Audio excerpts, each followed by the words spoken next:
Hello friends, welcome back to the new tutorial of the Python. Today we are going to learn how to use the loop through arrays. Those who haven't subscribed my channel yet, please do subscribe my channel. And if you like the video, please do like, share and comment on my video. Let's get started. So looping through the arrays or the lists is a fundamental, but there are different ways to do it efficiently depending upon your goal. Let's have a look. So first of all, we have go with the for loop. So here you can see simple for loop. We have added for fruit, we have which variable we have to use from where this is the fruits. Okay, so here we are looping that one and printing the fruit. So let's have a look for that one. Okay, sometimes we have arrays and we want the values, so how we can do that? We have to use the first one basic, that is for loop.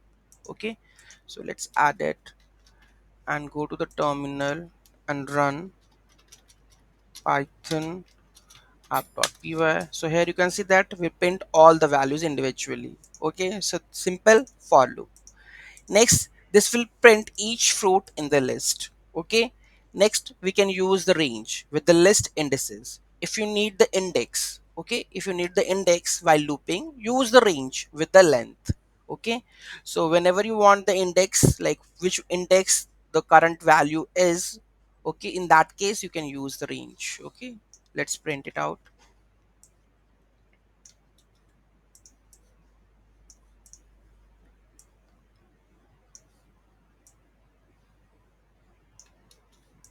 Okay, let's print.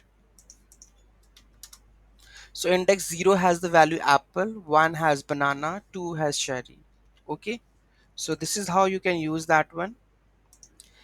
This provides both the index and the value at that index. Okay, next, using enumerate. Enumerate is more Pythonic way to get the both the index and the value at the same time. So you can use this also.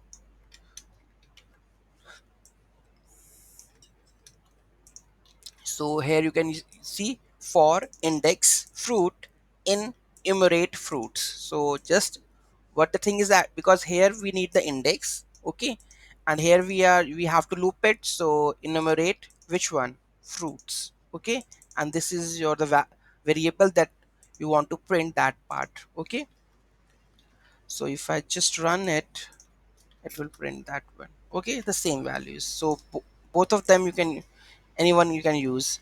Okay, this method is cleaner and more readable than manually using the range and the length. Okay, so you can use that one. Next, we have the list comprehensions. List comprehensions are the concise way to iterate over the list and apply an operation. Okay, let's have a look.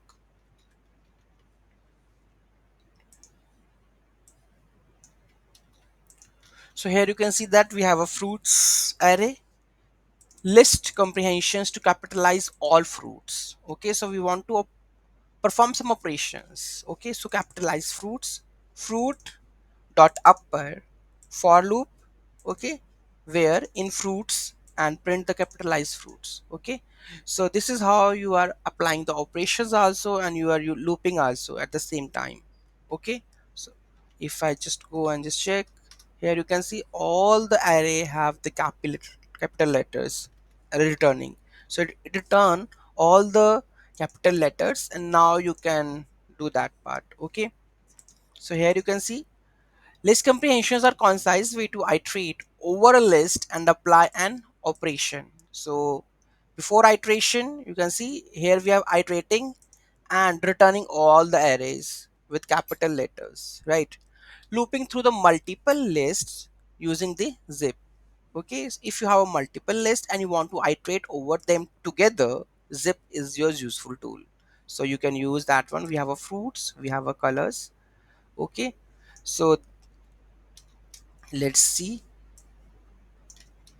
So here you can see that fruits colors loop using the zip to combine the two lists. Okay, so you can combine like this: zip, fruits and the colors. Okay, save this. Let's print.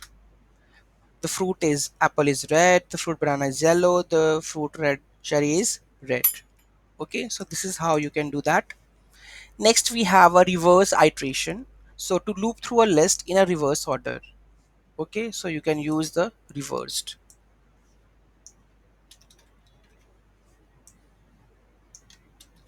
So here you can see.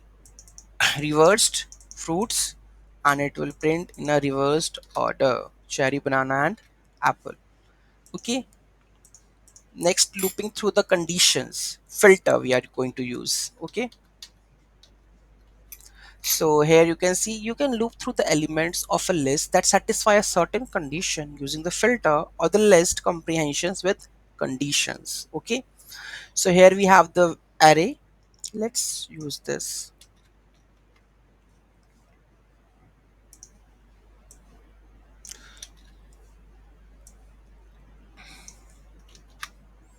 Okay, so here you can see that we have a fruits, right? Apple, banana, cherry.